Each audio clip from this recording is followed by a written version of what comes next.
of this young Air Force Reserve lieutenant who was being cashiered out of the Air Force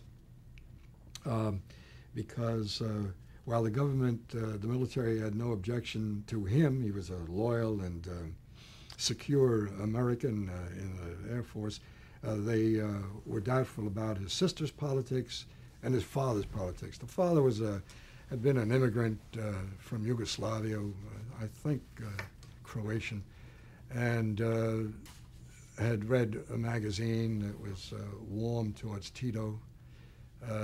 So that came under, in the McCarthy period, as a great crime. And the sister was left-wing, fairly sure about that, but they had no ongoing relationship. But because they were his father and his sister, then, and they were connected by blood, and they had an ongoing relationship because of that connection, then he was out. Milo was out. And Milo and his wife, lovely young woman, they had a little daughter, said, "Oh no, I'm fighting this. I'm not." And he went until he found a lawyer who was outraged by this thing. I don't think he was a civil rights lawyer either, or a civil liberties lawyer. I think he was a business lawyer, Lockwood, and who was indefatigable on this thing. And they said, "We're going to fight this." And they couldn't get the Air Force to present their information. They just gave it to him in a sealed envelope. The evidence is in there. They wouldn't allow Milo or his lawyer to see the evidence. And there was a real railroading of this guy. And there was a small paragraph that came to Murrow's attention. Murrow said to Friendly, "I think this is the little picture that we've been looking for." They were always talking about the little picture.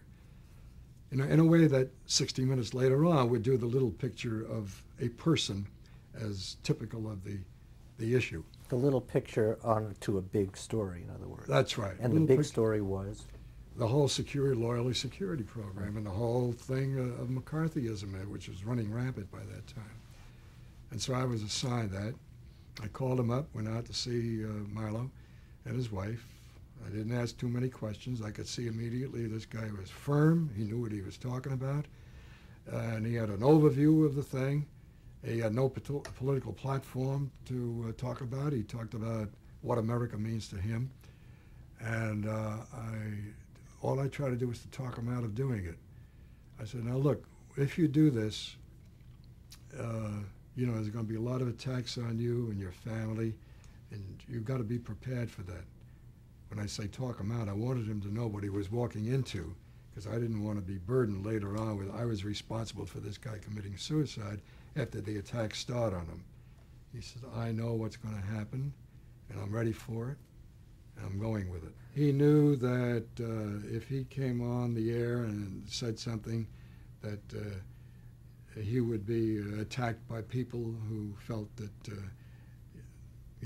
he was not a good person, and he wanted to present his position, and he was ready for the consequences. So I called Friendly, I said, "This guy is terrific, and I think we should do him." And I said, "Get Charlie Mack out here." I didn't want to work with anybody else but Charlie on a story like that. Charlie was my dearest friend there at See It Now, and he also was a brake on me. If he thought I was going over the deep end, or even approaching the deep end of the story, he said, "No."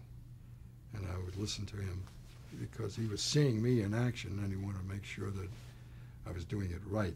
After we made the interview and all that, and I called Fred, I said, "What does he look like on the screen?" Because you never were sure that the camera was working operationally, and there would be scratches in the film, and the sound always, something was wrong with it.